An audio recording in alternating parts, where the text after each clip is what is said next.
And we said, just do what's close to your heart. And my background has been trauma from South Africa, but coming to Australia has become planned trauma, which is actual orthopedic surgery. So I organise how we fracture the jaw. I don't give it to another individual. So with that in mind, I just wanted to go through the disclaimer. I have no financial interest in any of the presented computer software systems I produce, and all patient pictures have, I've got consent from most, and those that I don't have, I've just tried to find their identity. So is it okay if I stand on the side? This is my better side. Okay, so dental facial dysplasia is a complex problem, and it's divided in hard and soft tissue issues. We are hard tissue practitioners. The soft tissue components in my profession has really blossomed because we live in a highly aesthetized society, and I think someone's coming to speak to you today about how we add things on. And I'd like to share a slide with you because I'm always struggling between what is cosmetics and what is aesthetics. Hopefully that's something we can discuss, and I'd like to know what your opinions are on that. So the purpose of the lecture is to discuss orthodontic principles in the context of corrective jaw surgery, the focus on the mouth and smile, because that's where we all meet, around the smile. Okay, any of you smile design, smile specialists, it's about smiley dentistry now, and that's an important part of the human condition. So that's really unique. And I'll also go through a couple of clinical case studies. Right, so for that. So introduction, this is my history, this is my background, this is a profile that we manage from the most peculiar ones that you can see. A 2 kilogram tumor that a patient walked around for 20 years. I think this patient was a registrar many years ago, I think it was from Congo, who had arrived, and basically her oral cavity was a little sliver. That's all she really had. The funny thing was, post-operatively, when we had removed the tumor, she'd be looking at me like this. I thought she'd become a bit of a snob. But basically she was holding a 2 kilogram weight all these years. And the anterior muscles had all sort of atrophied. The posterior ones had hypertrophied, so she had a natural instinct to come through. We have distortions in pathology, which so this doesn't show, does it? And then we've got the genetics, so we've got our dentofacial dysplasias, lots of trauma, and then missing tooth and bones. What human beings do one another is quite amazing. And then obviously the genetics that we are all familiar with. So this is our natural meeting place. Okay, we call it occlusion. Maybe bite is a better word, because I'm a structural engineer. So I guess physiology will come into it too. And the area around that, our specialty does, I know Dr. Tsikaris said that they don't come together, but in a way, that is the regions that we look after. You know, as a speciality, that's where we sort of concentrate on. So the occlusion is really the confluence of our specialties coming together. You know, from a dental tubule to teeth, you know, being functioning in the mouth. And so that's our natural meeting place. So in order for us to be able to be good at this thing, I always like to refer to what Henry Ford said about his organizational skills, you know, about coming together as a beginning, working together as progress, keeping together as success. And that's what we all try to aim for, but there's a lot of hard work that goes through it. And the fact that we are spreading our intellectual capacities and discussing and doing these things, that's part of the work in progress. So, just something to inspire us. Now this is one, I'm going to start talking a little bit about when teeth don't count. So one of the first cases I actually came across in Australia, I thought, they referred to me by a plastic surgeon, I thought this was, they wanted to get rid of me. That's why they gave me this case, because this was a big conundrum. This patient had been involved in a serious motor vehicle accident with a head injury. She was aphasic, she couldn't talk. But for many years, she was being, you know, shunted between ENTs and dentists possibly. Mainly she was to assist with swallowing issues and persistent drooling. So she had this persistent open bite with an implant which was put into her teeth. And if you count the teeth carefully, that's your lateral incisor, and there's your other lateral incisor. We've got a 3-unit bridge. So there's a tooth that's missing. They created a new tooth. So it all starts about what do we structure our conceptual frameworks when it comes to looking after dentofacial deformities. So she was referred to me because of that, and I was at a bit of a conundrum because I use the normal orthognathics principles and how we're going to sort of work it out. The word I found helpful, and this is where I put the heads up with when it comes to 3D treatment planning. It gives you an idea of how to manipulate objects before you get to the patient. Okay, so because we make things in our mind, Okay, so this is Edgar Tolson was a sculptor, a wood sculptor, an American who was quite famous. And he said, you don't make it in your hand, you mold it in your hand, but you make it in your mind. And that is exactly what Tsikaris is talking about. So what we're doing over here is actually making things in our minds. All right. So with that in mind, I started to construct things, and I think it's as much as I cut the jaws into 7 pieces. I've never done it before. But it's the only way we can get some semblance of creating a mouth that would be at least functional. That was the idea. And obviously the parents were involved in this. The patient could not sign for themselves, but they were quite willing, based on what we had shown. And that's also the good thing about showing the 3D. Patients also get an idea of what you're going to be doing to them. Gone are the days where I remember working in Africa, even in the very big cases, doctors would come in, they would speak to the patients. It was always a language deficit. And all our informed consent then was a thing called namnyazela. It was one word, which meant, what I'm about to do to you is going to hurt you, but it's for your own good. And that was the informed consent, right? Okay, so things have changed, obviously, many years ago.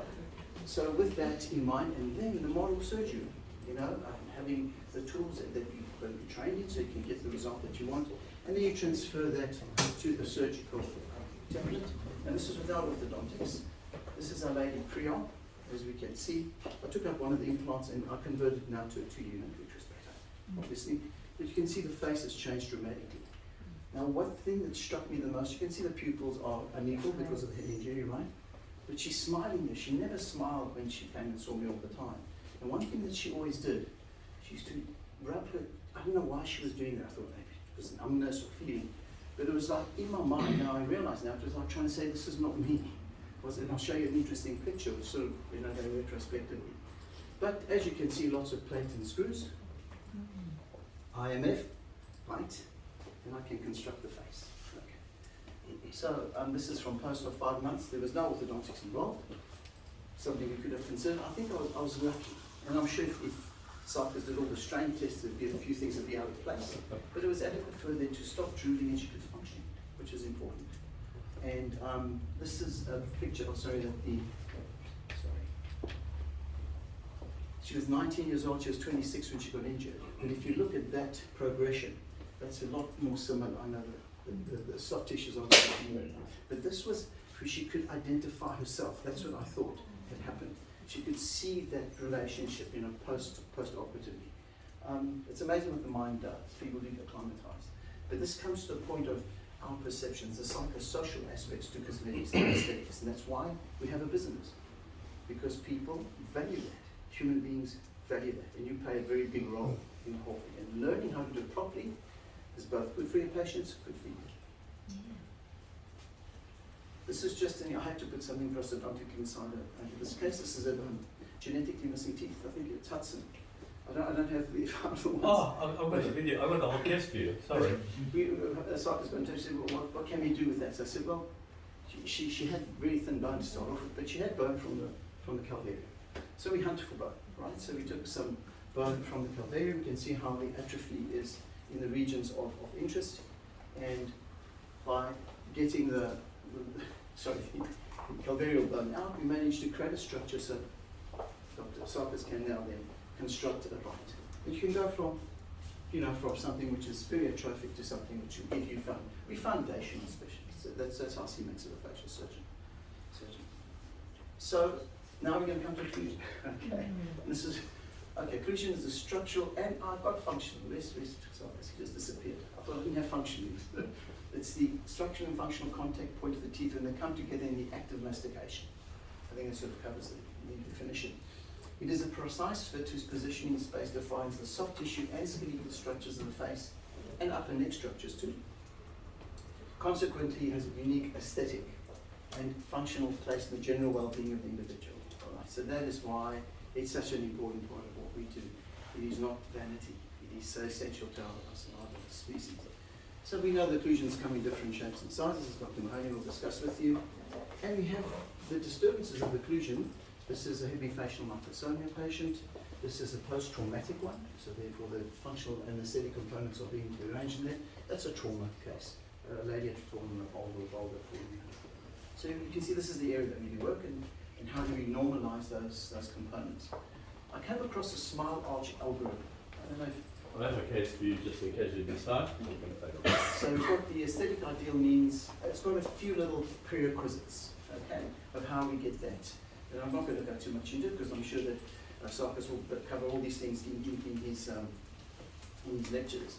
And there are certain areas that we can influence and certain areas that we can't, but it's an algorithm. It's points that you've got to basically use. And this is where we meet again, the occlusal surgical interface. So we're coming back into to be able to create that algorithm. We learned a lot from trauma. And one of the cases that stood out significantly, this is bomb blast injury, that's a shotgun injury, where basically the whole maxillary mandible was avulsed.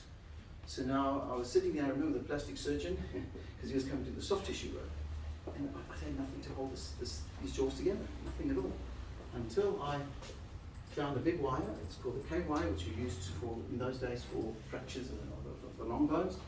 And I just drilled it straight through a maxilla, which was fixed on that side. So and once I grabbed that, I could then put some occlusion together, and it sort of brought everything together. That sort of highlighted to me the importance of controlling the occlusal base as compared to the first patient who was treated by plastic surgeons 3 months later. They just put bones together, but they didn't worry about the teeth. And she went through a big job to get to where she needed to get, and they could have done that on the same day. You see, so that's where the knowledge base comes in and highlighting that sensitivity. I was just speaking to one of the staff members that the medics do not look inside the mouth. It's something like they keep away from, and it's like they consider it like like a nail or an appendage. It's not a functional organ. It's the beginning of the alimentary canal. It's how we express ourselves. It's how we bring nutrition into our bodies. It's who we are. It fixes the facial drape. It's a very important part of what we do. So it behoves us as an educational body, and through my affiliation with the University of New South Wales, we want to introduce now some type of access to medical students to just highlight the importance of the mouth in the general well-being of patients. So these are the lessons from trauma. And I don't know if you know the Archimedes principle about the fulcrum or fulcrum about give me a fixed point and I will move the universe. Well, that's the fixed point. I get a fixed point, I'll move the universe. Okay, so now we come to just highlighting things about the smile. It's a fulcrum point of the correct jaw relationships, right? And I'll talk to you a little bit about that as we go along. Verb, front teeth exposed. That's where we meet. That's where we need to come together. All right? So you see the teeth come together, facial drape. It's not just teeth come together, it's a whole person. So it is quite a complex structure. I like this little saying, a smile is a curve that sets everything straight. It's a nice little thing. But you can see the complexity of the areas that we look at. You have enough, and I think Tsikaris highlighted very, very intelligently the degrees of detail that is required to just look after a tooth, right? But that has got extrapolations wherever we go in our disciplines. We are structural engineers. We work on this. A little bit of that, I guess, but that is where so we are structural engineering of the hard tissue level. And I think the same applies to dentistry because teeth are hard tissues. So we've got to apply some structural engineering principles. This is basically a conceptual framework when it comes to corrective jaw surgery. It's called face airway bite. It's called FAB. It's actually TM. It's a trademark by Arnett, who is one of the big maxillofacial surgeons that I was very lucky to have gone and visited in America and changed my mind a little bit about different things. But as you can see, we've got the airway, we've got the face, we've got the bite. And it's how we coordinate all those elements so we get the best average in how we look after dentofacial deformities. So this is just putting a few things together about the bite itself. And when it's static, when sort of things come together, you see it in 3D, right? So you've got the yaw, pitch and roll. People understand yaw, pitch and roll in a way. Okay, that's how we fly aeroplanes. So the yaw is when an aeroplane does this. So that is this thing over here. The pitch is the occlusal plane, and the roll is the symmetry. Okay, so that's it. Dynamic is gummy smile and the buccal gutters. That be sort of showing in these situations. Obviously, you've got an asymmetry in this situation.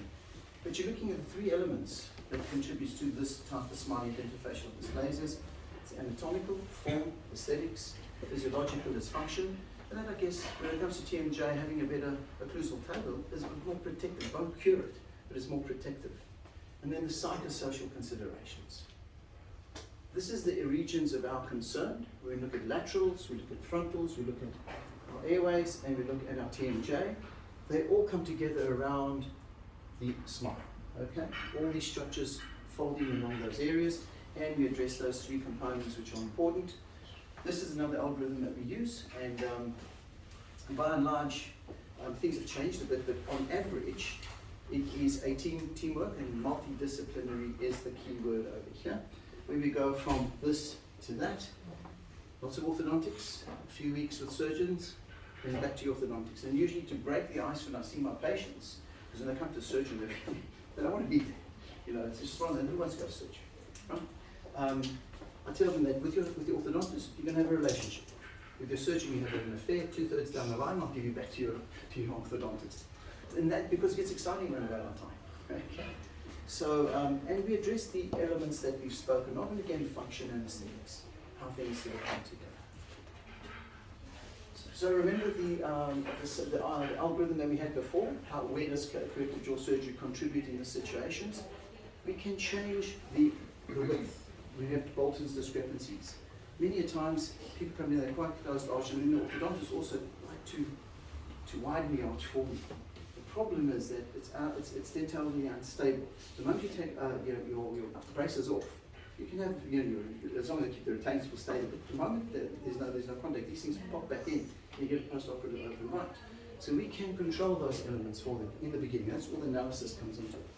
We can straighten things, get the vertical heights correct, and get the soft tissue sitting a lot better over the drape of the face. So these are just a few little elements that we can come in together around the bite.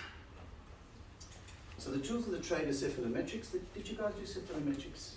You did a bit of it? Through orthodontics, is that right? Cool. So cephalometry is actually a very, very good tool that we do have. And it's an essential part, particularly now that we're also dealing with 3D technology. But by and large, it helps in diagnostic aids and treatment planning, prediction models, so you can show patients approximately where they're going to go, also for discussions between groups, essential record keeping, quality control. It's important to go back and measure what you do, because if you don't know what I like the orienteering principle about knowing where you come from, to where you are, to where you're going. And without that measuring ability, you don't know what you're really doing. And it behoves on yourself. You must be your own critique. And there's something I want to share now. We're talking about critical thinking, because Tsikaris reminded me of Mark Twain's quote, and I can't remember, I can never say this properly. Is that the one? Sorry? It says, I know what you know, but what you don't know is that. Yes, it ain't what you don't know that gets you in trouble. It's what you know for sure that just ain't so. So it says, it encourages intellectual humility and a willingness to question one's own assumptions and beliefs. Education never stops. Even the day after you die, I think there's a bit of education there too. So it just emphasizes that ignorance can cause problems. And I learn all the time. I'm reminded by my patients, by my registrars, and my own critical thinking. I think it is important. So, the planning also essential for the model surgery. You work on your patient before you go, the same as in your prosthodontics, when you actually prepare outside the mouth the structures that you want to introduce. So the history as anatomists, orthodontists, the surgeons came in. It's interesting, when I first started out, orthodontists did all the planning. They give you a lateral ceph, and an OPG, and a lateral ceph, lateral ceph, and the lateral ceph tracings, and you go to theatre with it. You had no idea. You understood you had to do certain things, they gave you little splints. But there was a big difference between, this is exactly what I meant by, you might be qualified in doing something, but are you justified in doing it? There's a bit of a subtlety in that. And it's up to the person to make that decision. But by and large, we've come to a point now that we've got the symbiotic relationship between our orthodontists and the surgeons, where we work together and we come up with plans for our patients. Now, in very short, what it does for me as a surgeon is I basically understand soft tissue profile on the front. There's a soft tissue profile in the back, which is your airway, right? You've got your dentoskeletal relationships, the teeth, the way they come together in the occlusal plane.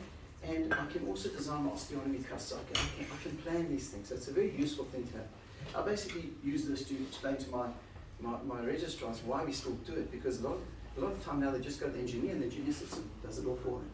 They will realize that there are a lot of little things, and I won't go into that come out in the planning process. So this is basically the lateral ceph, and as you can see the airways, the face, you've got your dentoskeletal relationships, and you've got your osteotomy cuts.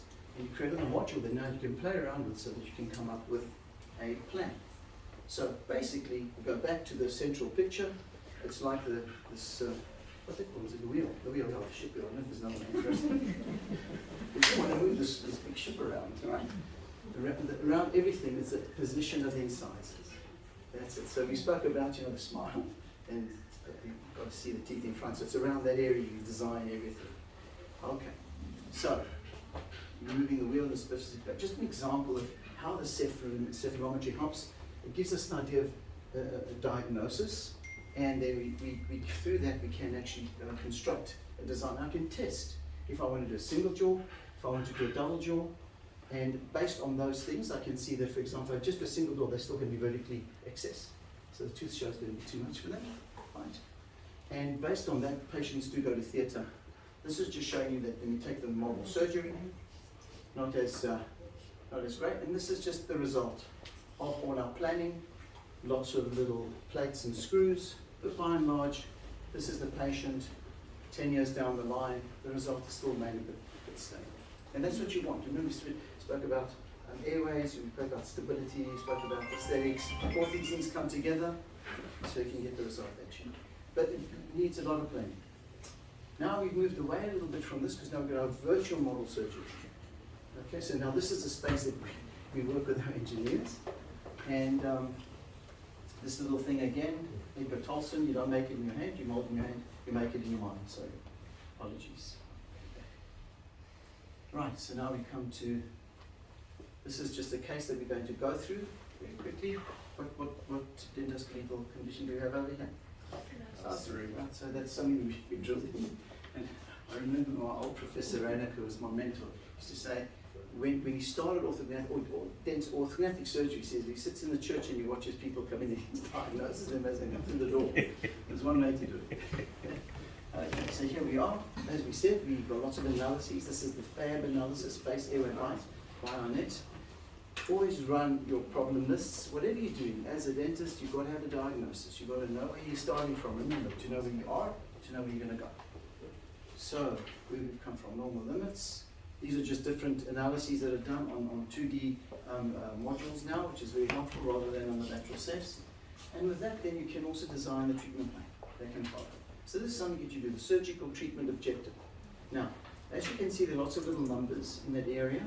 Some are red, some are, basically it highlights how far you are from standard deviation, degrees of standard deviation. And you want to get to blacks and greens.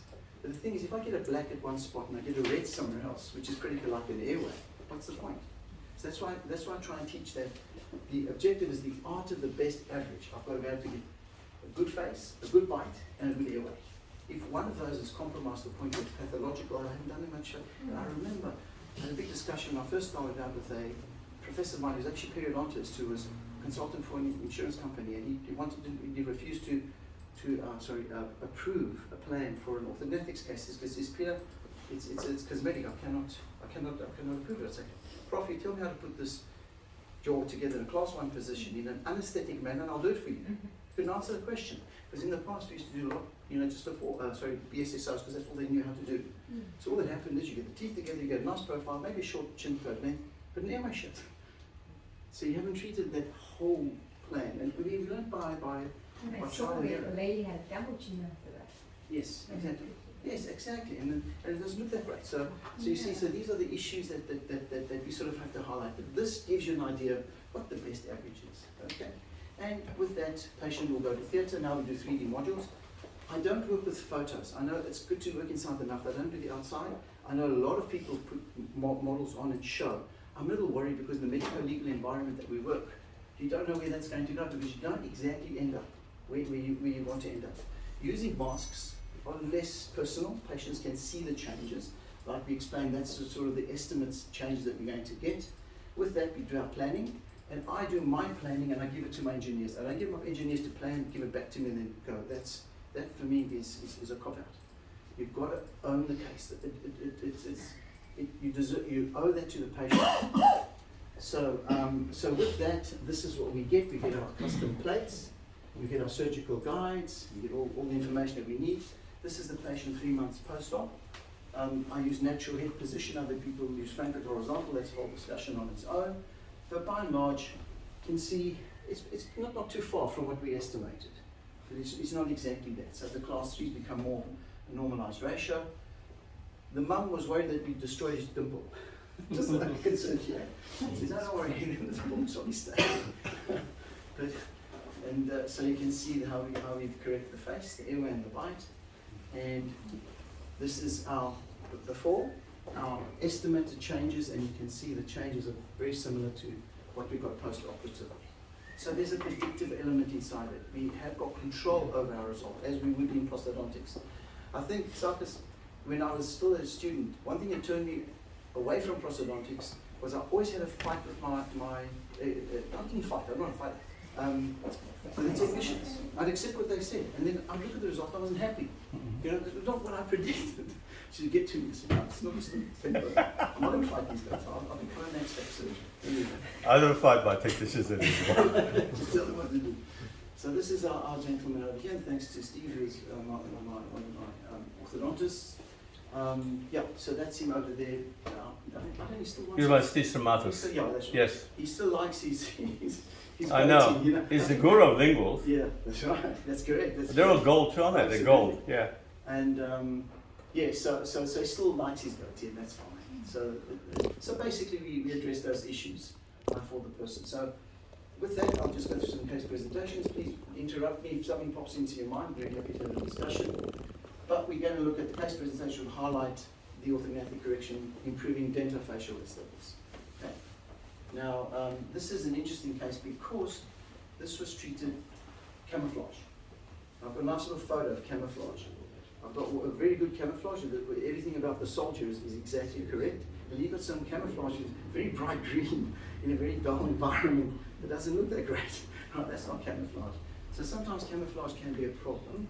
And I think also in the older days, the orthodontists weren't willing because the truth is orthognathic surgery is very invasive, you know. So to be able to just, because you feel responsible for your patient as an orthodontist, right? I'm seeing now having jaws broken. The jaws are going to, you know, I'm not going to break it, yourself. I'm going to separate them. You know, you've got to be careful with the language you use because patients don't understand the connotations. That's why I say it's planned trauma. You know, if you want to break it, go to the pump and maybe have a fight with it. If you want to plan trauma, you come to me, correct? So, sorry? All right, so she ended up though with the way the growth pattern was disturbed, she still had a very convex profile, so the face wasn't addressed. The teeth might have been sort of improved, but not 100%. Okay, and the airways were quite small, so this is an older photograph. You can actually see the airway coming quite small. But she also had, because of the growth modification in the youth, she had a bit of an asymmetry too. You can see a little deficient. She's got, what is this called? Genial something. Yes. It's hypertony. It's got, what is it? What's this? This one? Dystonia. Mental dystonia. Dystonia of mental nerve dystonia. That's it. So, basic principles apply. I do this over and over and over again. Okay? So I devise my plan. Big manipulation of the occlusal plane because that's how I'm going to get her to really come forward. Right? And a chin to, just to get the dimensions a bit more subtle and correct. And over here it was 22, it's about 2 centimeter movement that one can make in this regard. But basically all that then is translated now into the 3D space. And with that we have, you know, everything we can design. It's amazing what you can do with titanium. The tooth titanium thing we've got to talk about. I usually say if God ran out of titanium, if God ran out of bone, titanium would be his next choice. Okay, so that's how we come to that conclusion. It's all about the stability inside the joints, and this is over 3 years of function. There's been some remodeling in that area, but it's pretty much stable. You don't have to go and reconstruct every joint, for example. Okay, so taking all those things into consideration, showing you the airways. You can see the difference. You've doubled the airway. I think that's the biggest thing that I can contribute. People don't understand that to have a healthy front, you're going to have a healthy back. Okay, that's where the aesthetics come into it. There's completed cosmetics. We'll talk a little bit about that. So this is Peter, there's a live and living person here with the same surgery. There you go. There you go. Hope it's not too traumatic. Okay, so You can breathe. That's better. exactly. That's so Exactly. important. You And die if you don't breathe. You've got to change your passports, you know, when you do that. And some people, if they leave earlier, that we've got to sign a document that has, you know, face changes and so forth. But you can see also just the look in their eyes, you know, the whole thing. This is the face, it's also something, it's like the face that they imagined they would have had in a way, or the face, if you I put all the wonder when proportion. you move the maxilla, Yeah. in your case you didn't, it would Oh, I affect the eyes. Oh yes, no, because you're working below, but you're affecting this area. Yeah. So you're changing the curvature in these regions, for example? But not the out of But not the eye, yeah. Look, she's put a bit of makeup on. You know, that's She's what, happy. you see, that is why I don't like photos, because every time I go to Congress, you see these horrible preoperative ones. They're just like working out of bed, you know. And then they're all dolled up. And it's one of the tricks that orthodontists use. They send them to go and fix the face up. You know, and that's fine, it's okay, it's part of marketing. I can understand it. I see beyond that. And if that's what they want, I usually say that our job is to level the playing fields. Happiness is up to the patient. I'm not Very there good to point. make them happy. Yeah, and exactly. There we go. So there are lots of examples of how we can help. I think Dr. Mahoney will show you how they can use, you know, skeletal anchorage devices that are coming into the picture now, and that's fine. This is a much quicker way to be able to get to where you want to go. It is a bit more obviously invasive, traumatic, whatever one want to use. So not great photos, but you can see from where we started to where we are. And that face is the one that should be designed. And the original design we took a little bit out. I'm going to talk a little about asymmetries, because this is one, we're talking about, I want to go into cosmetics and aesthetics now, a little bit, okay? We can see a lot of this shit comes from plastic and reconstructive surgery, because they're in that field all the time. So we get our cues from them. Now this is, I just went into Google and I said, can you tell me what the difference is between aesthetics and cosmetics? Okay. So it came up with, well, both aesthetics and cosmetics relate to appearance, so both got to do with appearance. Aesthetics encompasses the broader concept of beauty and artistic appreciation, while cosmetics refers to the products and practices used to enhance or modify one's appearance. So I just took that little module around and said, okay, when it comes down to the broader concept of beauty and artistic appreciation, I think they, as a maxillofacial surgeon, I can understand that, but it's really harmonizing the existing parts. I'm taking parts and I'm harmonizing them. I'm not adding something onto them with a product, which is what cosmetics does. I consider chins very cosmetic.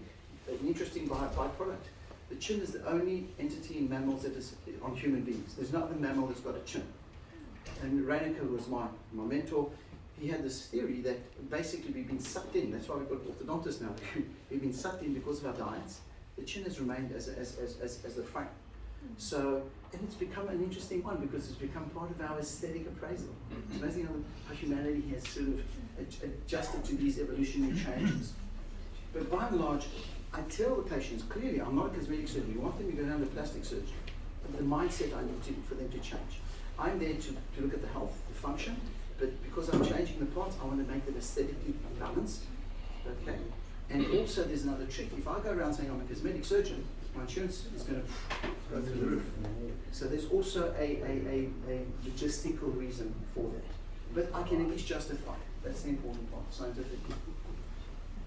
We deal with a lot of asymmetries, classifications, principles of treating them remain the same because I want to get a correct jaw, but everything is around the wheel again. Come back to the same place. So basically I'll talk a little bit about how in asymmetries we talk about frame manipulation. Orthographic surgery addresses the picture. I can get the teeth together, right? But if I want to get the frame, I might have to do a few more things to it. Okay, so there's a 3D and a 4D dimension to how we look after patients. As I said, I work on the hard tissue level, and this is just an example, very simple, how I manipulated the frame through relocation. This is a chondroma, which kept growing. Typically, the teeth didn't have time to accommodate, so she gets an open bite on the one side and she swings across. So we had to resect that. I think I was still new in the country. We didn't have TMJ recons, and nowadays you can get them off the shelf or whatever not. But by and large, a lot of my training was around getting rib grafts. So we replaced it with something which is a bit healthier, and then just readjusted all the asymmetries and widened her. She'd also become a bit short in the process. So that's just one example of how you manipulate the frame by relocating things. and there's a bit of replacement going on It's there. very difficult to do. Sorry? Very complex, very difficult to do. Yeah, it is one of those Level of challenging symmetry ones, of a chip. No, very nowadays I difficult. think with 3D, all that sort of stuff, you know, with TMJ custom, it's become a lot easier. This is just how you would do through subtraction, how we would take away bone or manipulate, you know, the chin, just examples. And then again, your hemifacial, these are very difficult ones, hemifacial microsomas. So this is just an example of we rotated everything, set up, I'm not too sure, but by and large, we put a MedPaw implant on that side. And you can see the difference in the soft tissues from one side to the other. And it's not perfect, but it's something that's a bit better than What changes did you make to the maxilla in that situation? And why is Oh, the position of the it was most of the one- changes yes. mandibular? But yeah, I noticed when you because fix this- there's a canth discrepancy and Yeah. she's also transverse. Right, so so we you have to widened update that change. Yeah, we widened it. Yeah. You see there's a cut there. Yeah. So we widened her. On the side of the hemifacial microsome, everything's collapsed. So if you do that orthodontically, the danger is that it's going to slip back. Does that make sense? Cool. So this is just another example, same thing, hemifacial microsomia, how we can, you know, change the yaw in the situation. But this, in this case, I was off. I didn't. This is before custom made. So I was not. We were not too happy with the chin, but we also unhappy with the deficiency on her left side. And basically, this is going up. So you know, it's changed the person's perception of self. This is one of my most challenging cases because of patient demand. Now we're living in a highly aestheticized society, and you worry about body dysmorphia. I think it's a lecture on its own, but it's important that I send all my patients to a psychologist beforehand. I think it's important. I don't tell them it's got to do with your mind. It's got to do with me knowing what your stresses are, so I can treat you. Expectation management, coordination of expectation, and also surgical fitness. They teach you techniques, how to go through difficult time. There's going to be change. So we're looking after the brain at the same time. Be as it may, this gentleman came through as a class 3, as we can see, and we did the standard stuff. Not a bad sort of result when it came to that. Okay, but still a lot of orthodontics needed to be done. My fault, I should have been a bit more specific about how they brought them to me at that stage. I think it needed a bit more settling before I could get there. But by and large, we moved in a positive direction. But he was still adamant that he wanted a different face. Okay, so this is where I did take a bit of chance. Engineers, I don't want to be, I always complain about engineers when I'm working, because the way they design things, I think, who made this thing? Engineers are very particular group of people. And so I said, no, there's still asymmetries, and if you look at that, that wasn't existing. I don't like tweaking Raymite too much because you can disturb the joints. But we did some custom prostheses, and we moved from there to there to there. Again, how it's changed. Yeah, that's exactly, yeah, there we go. So I was happy with that. I sort of took a chance because I don't like cosmetic stuff that can come and bite you. But that is an example of cosmetics. I'm adding on to foundational structures. This is aesthetic. That is cosmetic. Does it make sense? Cool. So, growth considerations. These are our biggest challenges in children. Hemifacial microsome. Time-wise, am I okay? Do you want me to? Keep going, it's beautiful. So, these are the biggest challenges. It's heartbreaking. I work in craniofacial clinics. And when a little one suffers, the whole system suffers. So it is highly emotive and charged, and be able to transition all these things is a great challenge. I think it's a privilege to be there. But so we're dealing with a missing joint, right? He swung across that side, like that. This is how he presents to me in 2020. So you can see how he swung across, and always there's big controversy. Do we wait until he finishes growth, right? And then correct everything? You want to do something about it, right? Because now he's a 10-year-old. 2 years down the line, he's going to become more sensitive about his environment and looking at it. So you get that age group where you can get in and just get them a bit, as I say, level the playing field a bit, see how we go. So in this situation, what would you put in here? Anybody have an idea? Right. What's a rib? You've got, mate, Eve, our rib had some quality. That's what I think. Right? So, we put the rib in, and this is when I need an orthodontist. We put a functional appliance, and every month he went in and they start reducing on the one side, and to get some coordination. Now, in all honesty, not all of them go the way you want them to, but they can go quite a long way. This one has been one of the most successful ones. And this is here now at 14, 4 years post-op. And you can see now what we've got is an original class 3, which was there. it's actually grown at the same rate. Because my registrars came back and they said, oh no, there's been hyperplasia and grown. I said, no, because they're query overgrowth. It's pretty much coincident to where it really, because in order for me to straighten it, I had to swing it across the other side, so the natural curvature would make it more pronounced on the one side as compared to the other. That's the structural engineering part. But it is fantastic that now his cancer's been corrected. His face looks a lot better. At school, nobody can really tell much of a difference. Okay. And what he now really needs is either he's going to have orthodontics, camouflage, or possibly a little bit of a bottom jaw correction if he wants. Okay, because he's functioning fine. As compared to this young lady who came to me stating that her mother would tell her, don't chew like that in public. She wouldn't chew. The mother was very critical on her appearance. So she came quite traumatized, but never had anything done earlier. I would have loved to have done her like I did the other person, because she went through a lot more surgery. Yeah. Correct? So we're saving a lot of trouble. I mean, the rib is surgery itself, but it is less impactful when you're doing it, you know, in three pieces. So we can correct the yaws. I just want my orthodontist to decompensate that better now that we've got better views, because then I don't need to move the chins too much. That's something just personal.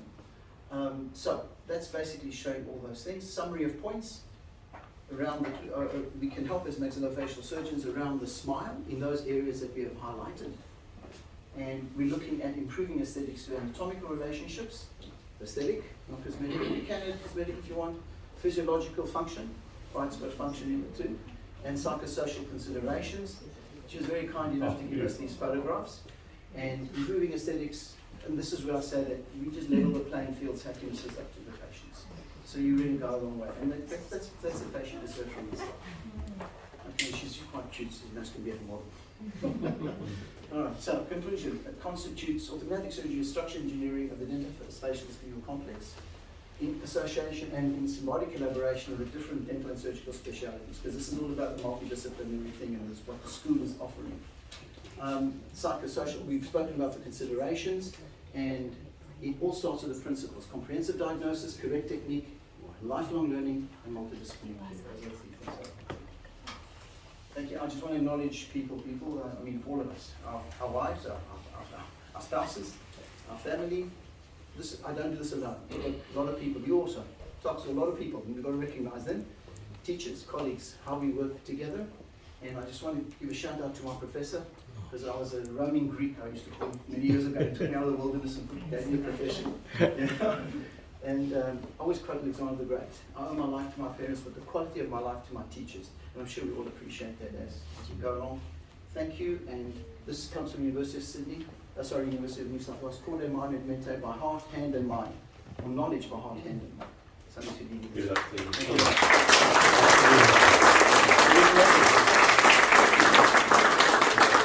Thank you. Peter, you mentioned the three items that you took into account, and you mentioned airway as part of that. So on a practical level, how do you bring that into consideration, and how do you check Okay. before, during, and after? That's right. So part of the questionnaires would be, the orthodontists that I work with, a lot of them have got those questionnaires coming in, because airway is part of a big consideration. I know Dr. Mahoney does a lot around that area. So there's the stop bang analysis, then there's the Hepworth gap, and then I look at the laterals. If I see a small airway, and I ask history and around the stop bang analysis, which can give you an idea of where we sort of going, then I do recommend that we have a sleep study. Now the sleep study is a whole thing on itself, because a lot of people, I had an engineer come in, he was measuring, he came just specifically because he was class 1, but he had serious sleep apnea. And he would monitor his sleep all the time.